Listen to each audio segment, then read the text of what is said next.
Cowboys. Game begins 4:25 at Jerry's World. You may remember that Skip Bayless said the Cowboys will win the division. We welcome in our friend.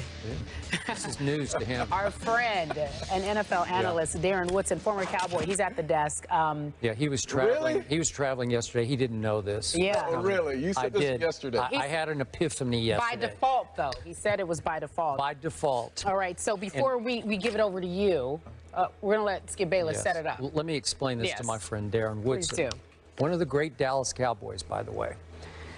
Darren, not so bullish on this year's team, as he said on our show 2 or 3 times. I've said many times before the season began, this team has 6-10 written all over it. I believe it's going to go 10-6 and steal the division by default, because the harder I look at Philly, I'm not sold. And definitely the harder I look at Washington, I am not sold, especially on a quarterback I love. In RG3. We're going to talk about him a little later in the show, but he's not right psychologically or physically. All of a sudden, I look at Dallas, and I think we all agree they can score some points. We all agree their defense could be by far the worst defense in the league. But I like the way the schedule sets up, because I think they can beat this 49er team that's reeling as it comes to Jerry World. And we know that Colin Kaepernick struggled through the preseason. They never got in sync, and I don't think they'll be quite in sync on Sunday. And we know about the hits the defense has taken. And, again, just psychologically not in focus yet with the losses, and not sure about Ray McDonald, and it's been one big bad story after another. I'm a Rod Marinelli fan.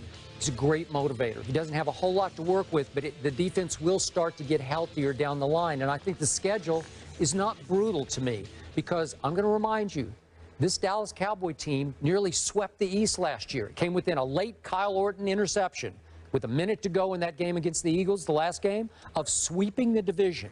I think they match up well with these other teams. I think they like to play them. They went to Philly last year and won 17-3 with that all-time bad defense of theirs. So I could see them in a year in which nobody, for the first time, and it seems like forever, is picking them to do anything, could steal this division. How crazy am I? You're crazy. Okay. Absolutely. And I listen, offensively, I see where you're coming from. Offensively, Dez Bryant, probably one of the premier wide receivers in the league.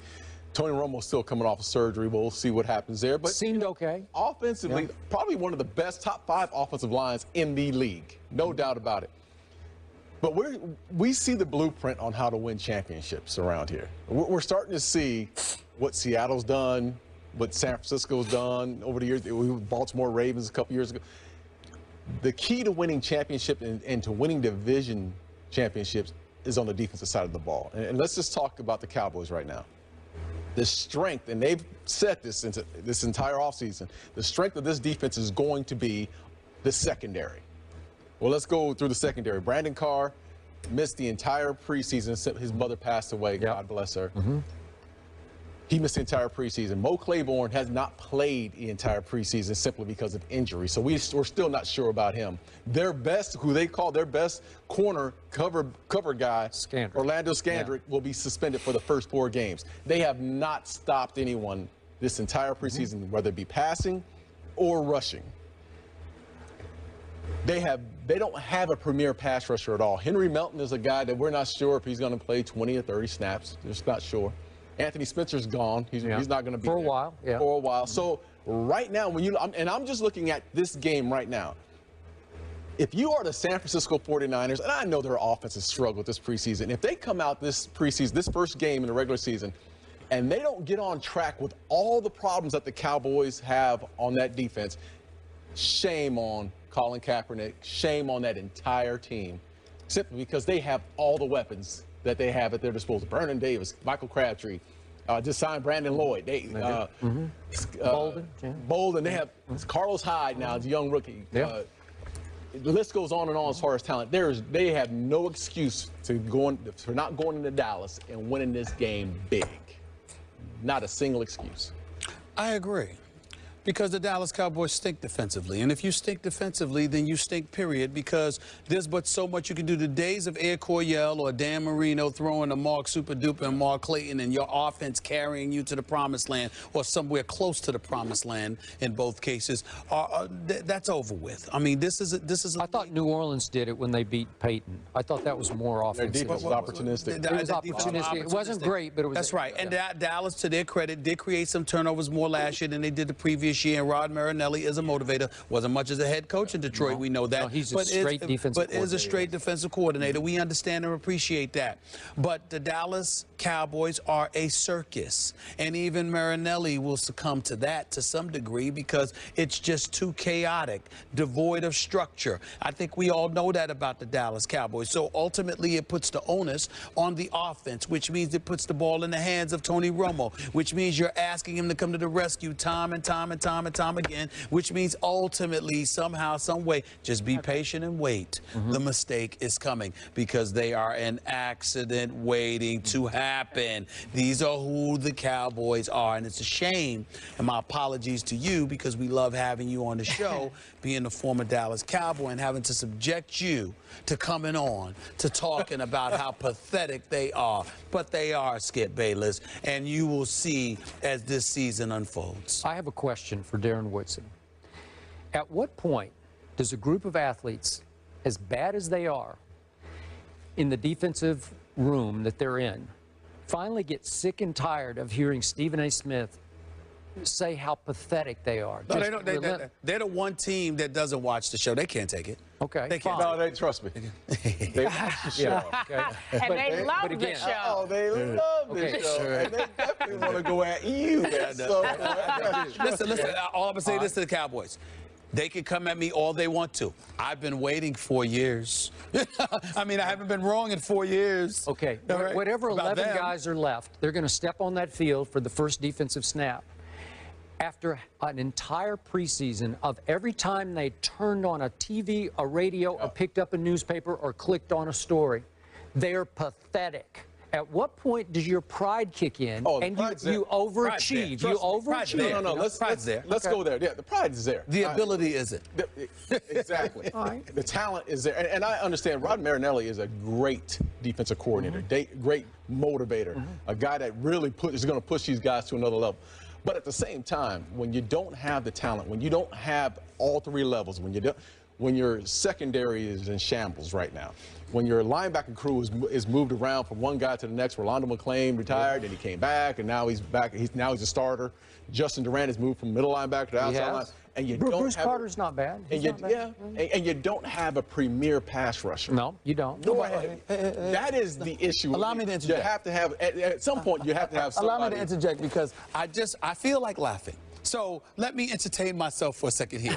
So Melton comes over from Chicago. He's injured. He comes over from Chicago. That's your premier pass rusher. Not only do you let Hatcher. No. I'm saying that. I'm saying he's the premier for them. Okay. I'm saying not only do you let Hatcher go, you let him go where?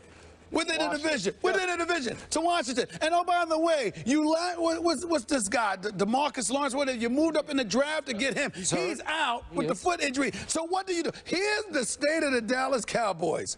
Forget all of this stuff because we understand that he came out and he acknowledged that he's gay and he's openly gay player, first time in NFL history. We understand it. But what do? You go and you make sure, if nothing else, I'm going to steal headlines. Not only do you sign this dude to the practice squad, which I have no problem with because he deserved it and he earned it. But here's my thing. You had a press conference for a practice player. That's unbelievable. I mean, the Dallas Cowboys are special, man. Seriously. Special. I hope Michael Sam is active on Sunday. I do too. Seriously. Hey, y'all. I need it. Hey, y'all. Listen, he can be active. He can get 5 sacks. Okay? But do you understand what that says? No, I don't. A practice player came on, stepped on the field, and played better than the parts you already had. But hey, I mean, this is what it is. That's what it is. They have absolutely admitted that they need a situational pass. I totally understand that. And I'm not hating on that. I'm just saying, what does this say about this? I know Sean Lee's out. He got hurt. I understand Hatcher's gone. I understand that Melton's the dude that you got. I get all of that. I'm just saying, what do I mean when I say it's an accident waiting to happen? I'm not talking just about skills. I'm saying whatever the story is, Scandrick getting suspended, Melton not being healthy, DeMarcus Lawrence not being healthy, Hatcher being whatever has to happen to get in the way, it will happen to them. It's who they are. It's who they are. Right. And they're still going to sweep. Time out, Darren. Before we wrap this segment. Really? No, it's not Darren. going to happen this year. Wait, hold on. Not going to happen this You year. want to go? Yes. We need to get your game pick. Go. I'm doing my game. Good. Go ahead, man. I'm having the courage of my convictions. Go. I do. I do. Have it. Dallas 31, Kaepernick and company 28. Good. I think it's going to be a high-scoring game, too. I honestly do. I think it's just flipped 35-27. Oh, you're giving them some respect then. Offensively, they're going to score some points. They're going to score some points. They're going to score some points. I'll give them that. But I'm still picking San Francisco to win. Go big. Go big. 34-24. 24? Oh, come on. All right. And a reminder, check out Skip's column on Jerry Jones versus Jimmy Johnson.